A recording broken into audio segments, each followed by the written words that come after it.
সময় যেভাবে তার প্রতি মানুষের দোয়া, সমর্থন, ভালোবাসা, এটা তো পরিষ্কার যে আসলে তার দলমত, তার অবস্থানটা এখন রাজনীতির দলের ঊর্ধ্বে চলে গেছে। সো এইরকম একজন ব্যক্তি আমাদের জাতির জন্য, আমাদের দেশের জন্য এই মুহূর্তে খুবই প্রয়োজন এবং আমরা তার প্রয়োজনীয়তা বোধ করি।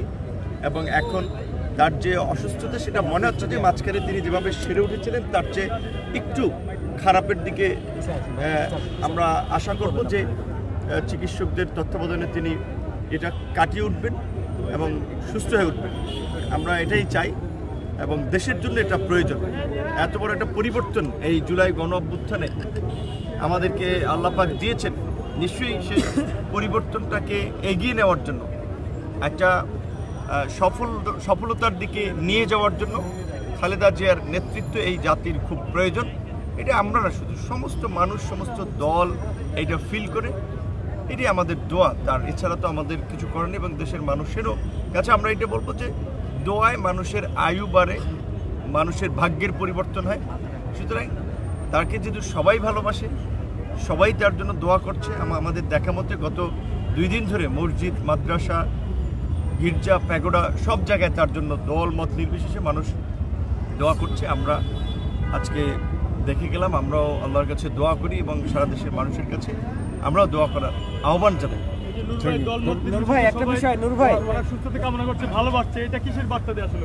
এইটাই তো ধরুন, উনি তো একটা দলের প্রধান, সেখান থেকে প্রধানমন্ত্রী ছিলেন একাধিকবারের, এবং বাংলাদেশের গণতন্ত্র যখন সংকটে পড়েছে, বাংলাদেশের স্বাধীনতা, সার্বভৌমত্ব যখন সংকটে পড়েছে, তিনি আপোষহীনভাবে সেটার বিরুদ্ধে লড়াই করেছেন এবং সেই লড়াই করতে গিয়ে তিনি আপোষ করেননি, বরঞ্চ কারাগারে গিয়েছেন। এর মধ্যে দিয়ে তো তিনি একটা সব দল মতের মানুষ তারকে দেখার জন্য, তার খোঁজ খবর নেওয়ার জন্য হসপিটালে আসছেন, সবাই অস্থির হয়ে আছেন। বলতে গেলে আসলে গতকালকে রাত্র থেকে বাংলাদেশ একটা স্থবির অবস্থায় পড়েছে, বাংলাদেশ স্থবির হয়ে গেছে, এরকম একটা অবস্থা আজকে যদি দেখেন। সরকারি, বেসরকারি, রাজনীতিবিদ, সাধারণ নাগরিক, সাংবাদিক, আমলা, সব মানুষের মধ্যে একটা উদ্বেগ, উৎকণ্ঠা। এখানে আমরা বসে থাকলাম, বিভিন্ন দলের নেতৃবৃন্দ আসছে, সাধারণ নাগরিকরা, আমাদের শুভাকাঙ্ক্ষীরা ফোন দিয়ে খোঁজ খবর নেওয়া, এটা তো তার অর্জন, তিনি অর্জন করতে পেরেছেন। এর চেয়ে মানুষের আর কিছু পাওয়ার নেই। তিনি রাজনীতি পদবীর ঊর্ধ্বে আসলে চলে গেছেন। এই জন্যই আমরা চাই যে অন্তত এই যে জাতীয় ঐক্যের প্রতীক, আজকে জাতীয় ঐক্যের প্রতীকে পরিণত হয়েছেন বেগম খালেদা জিয়া। তো আল্লাহ পাক এই দেশের সংকট থেকে উত্তরণ, কারণ দেশের সংকটটা তো এখন উত্তরণ হয় নাই, এখনো নির্বাচন, রাজনৈতিক নানাবিধ সংকট আছে। এই সংকট থেকে উত্তরণে আল্লাহ পাক এই জাতীয় ঐক্যের প্রতীক বেগম খালেদা জিয়াকে সুস্থ সবল করে আমাদের মাঝে অন্তত আরো কিছুদিন ফিরিয়ে দেব, এটি আমাদের আল্লাহর কাছে চাওয়া। আজকে আপনি নিশ্চয়ই সংবাদ মাধ্যমে দেখেছেন যে ওনাদের পার্টির পক্ষ থেকে বলা হচ্ছে যে উনি যখন কারাগারে ছিলেন, স্লো পয়জনিং।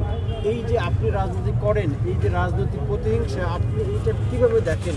একটু আপনার মূল্যায়ন জানতে চাচ্ছিলাম। তো আমরা অনেক আগে থেকে, এই 5ই আগস্টের আগে দেখেন, আমরা কিন্তু আজকে বেগম খালেদা জিয়ার পাশে কিংবা বিএনপির পাশে 5ই আগস্টের পরে সেইটা না, আমরা কিন্তু এই ফেসিবাদের আমল থেকে একেবারেই খালেদা জিয়ার মুক্তি এবং গণতন্ত্রের মুক্তির যুগপৎ আন্দোলন আমরা করেছি। এবং আমরা পরিষ্কার বক্তব্যে বলেছিলাম যে খালেদা জিয়ার মুক্তি না হলে গণতন্ত্রের মুক্তি হবে না। তার তখনও যখন সুচিকিৎসার দাবি, আপনারা দেখেছেন গণতন্ত্র মঞ্চ, আমরা সবসময় কিন্তু আমরা আমাদের জায়গা থেকে প্রতিবাদ করেছি, আওয়াজ তুলেছি।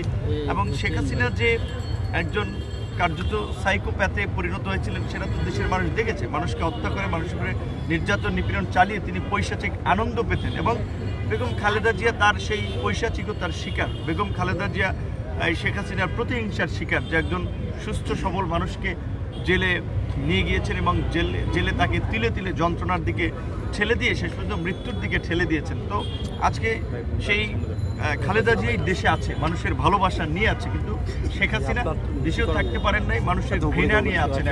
এখন দেশের তিনি আর জীবদশায় ফিরতে পারবেন কিনা এটা কিন্তু মানে ঠিক ঠিকানা নাই।